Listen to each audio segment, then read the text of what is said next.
புதுசாக ஒரு தொழிலை கற்றுக்கிறக்கும் திறமை வேணும் அந்த இடத்துல இல்லையா? திறமை இருந்தால் தான் ஒரு தொழிலை கற்றுக்க முடியும். அந்த திறமையை எப்படி பணமாக மாற்றுறது? உழைப்பை போட்டால் தான் அது பணமாக மாறும்.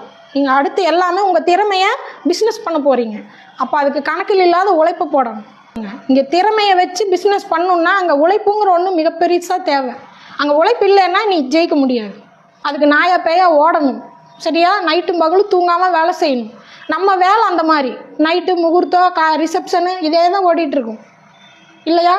அப்போ நம்ம வேலை இருக்கும்போது ஓடு, இல்லாதப்போ தூங்கி ரெஸ்ட் எடு. நம்ம யார் தூங்கலையா யார் கேட்குறாங்க? சம்பாதிக்கிற ஆப்ஷன் கிடைக்கும்போது காற்றுள்ள போதே தூத்திக்கோன்னு முகூர்த்த வரையில் ஓடி சம்பாரிச்சுக்குவோம். அப்புறம் ரெஸ்ட் எடு. எனக்கு இங்கே வலிக்குது அங்கே வலிக்குது எல்லாருக்கும் எல்லாம் தான். எனக்கு தூக்கம் வராதா? எனக்கு உடம்பு வலிக்காதா? கண்ணை சிமிட்டு முடியாமல் கண்ணு உறுத்துது, ஐ ட்ராப்ஸ் போட்டுட்டு ஏன் வேலை செய்கிறோம்? காசு இல்லையா? சம்பாதிக்க தெரியணும்.